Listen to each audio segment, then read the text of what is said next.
O céu e o inferno, a justiça divina, segundo o Espiritismo. Mas temos ainda outra contradição. Se Moisés proibiu evocar os mortos, é que eles podiam vir, pois do contrário, inútil fora a proibição. Olha que interessante. O detalhe, a sutileza que Kardec conseguiu pegar. Se ele proíbe, é porque era possível. E se era possível evocar, é porque eles podiam vir.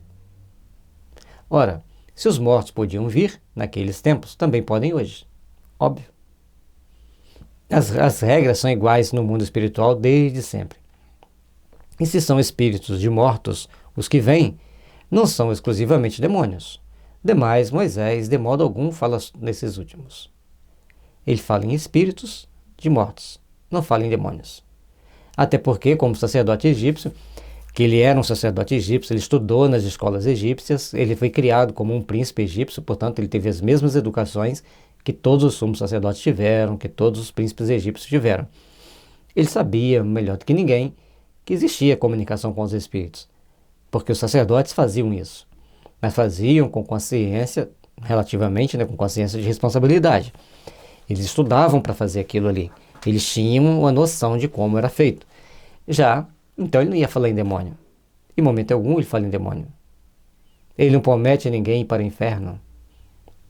Ele simplesmente mostra às pessoas que eles deveriam tomar consciência das suas responsabilidades, ou é duplo, portanto, o motivo pelo qual não se pode aceitar, logicamente, a autoridade de Moisés na espécie, a saber, primeiro, porque a sua lei não rege o cristianismo, e segundo, porque é imprópria aos costumes de nossa época. Mas suponhamos que essa lei tenha plenitude da autoridade por alguns outorgada, e ainda assim, ela não poderá, como vimos, aplicar-se ao Espiritismo. Porque tudo aquilo que foi visto antes, que os espíritos se manifestam, que os espíritos vêm às vezes de uma forma grosseira, que os espíritos vêm às vezes de uma forma a nos instruir. Nós não vamos lá falar assim, quais os números da Mega Sena? Como que eu faço para fazer um bom negócio? Isso não é função do espiritismo cristão. Se tem espírita que faz isso, está errado. A função do espiritismo é nos educar para que a gente seja melhor, para que a gente tome melhores atitudes, melhores ações e consigamos, então, a desenvolver os bons sentimentos ao longo da nossa existência, desenvolver os bons sentimentos ao longo da nossa vida. Sabendo desenvolver esses bons sentimentos, nós vamos começar a nos educar e, com isso, vamos saber receber esses espíritos para orientá-los, para educá-los, para dar-lhes um novo caminho, um novo norte a ser seguido. Por isso que é tão importante nós procurarmos levar a cada um de nós os melhores sentimentos, desenvolver os melhores sentimentos para levarmos a esses espíritos que vêm ter conosco, uns para serem ajudados, outros para nos ajudar. Mas os nossos melhores sentimentos têm que estar íntegros nessa situação. É verdade que a proibição de Moisés abrange a interrogação dos mortos, porém, de modo secundário, como acessória às práticas da feitiçaria. Você vai perguntar, como que eu posso enganar fulano, como que eu posso enganar fulana? É para fazer feitiçaria, para fazer maldade, para prejudicar. Agora, se você pergunta como o melhor meio de eu me corrigir moralmente para chegar ao Pai, é a função dos espíritos nos ajudar. Porque todos eles vão estar reencarnados. E quando nós desencarnarmos, eles irão se recorrer a nós para orientá-los o caminho a seguir. E se eles nos orientam bem como que devemos agir, como devemos seguir, eles vão reencarnar e já receber essas bênçãos para serem impulsionados às realizações maiores. Ou seja, todos nós só temos a ganhar quando desempenhamos bem a nossa função de auxiliarmos-nos mutuamente para o crescimento espiritual, para o aprimoramento de nossos sentimentos. O próprio vocábulo interrogação, junto aos de adivinho e agoureiro, prova que, entre os hebreus, as evocações eram um meio de adivinhar.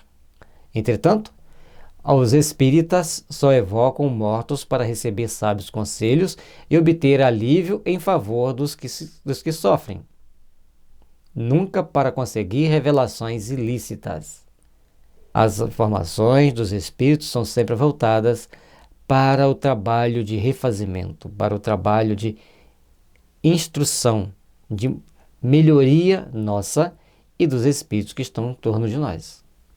Todos precisamos de passar por esse processo de melhoria, esse processo de aperfeiçoamento, e é essa a função dos espíritos e dos espíritas que vão dialogar com os espíritos.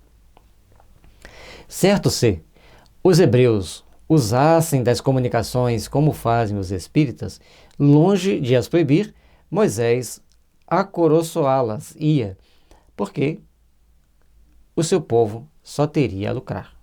Mas, como as pessoas têm sempre as suas tendências, e se hoje ainda temos pessoas que querem comercializar com os espíritos, vender mensagens, vender dicas, ainda tem quem compra, é porque ainda estamos muito mais lá entre os hebreus, entre os egípcios, do que aqui entre os verdadeiros espíritas brasileiros. Portanto, nós vamos procurar. Logicamente, nós estamos falando do espiritismo kardecista. Existem outras linhas do espiritistas que acham que podem comercializar com os espíritos. Responsabilidade deles. Nós falamos para os espíritas kardecistas, os espíritas cristãos. E cada um, mas é importante entender que o espiritismo é codificado por Allan Kardec. Nós temos que seguir os princípios estabelecidos por Allan Kardec. Quando sai desses princípios, nós temos então que começar a repensar as nossas atitudes, as nossas ações, para podermos caminhar com mais segurança, com mais responsabilidade, com mais qualidade de vida para nós, principalmente vida espiritual. E assim, refletindo sobre cada ensinamento de Kardec, sobre cada postura que devemos ter, nós vamos fazendo-nos melhores espíritas, melhores seres humanos, para convivermos melhor dentro da nossa sociedade. Trabalhemos, pois, meus irmãos, unidos nos bons sentimentos, para que as forças do bem estejam sempre encontrando em nós meios de propagar e de difundir ainda mais o bem. Que Jesus nos abençoe e nos ilumine.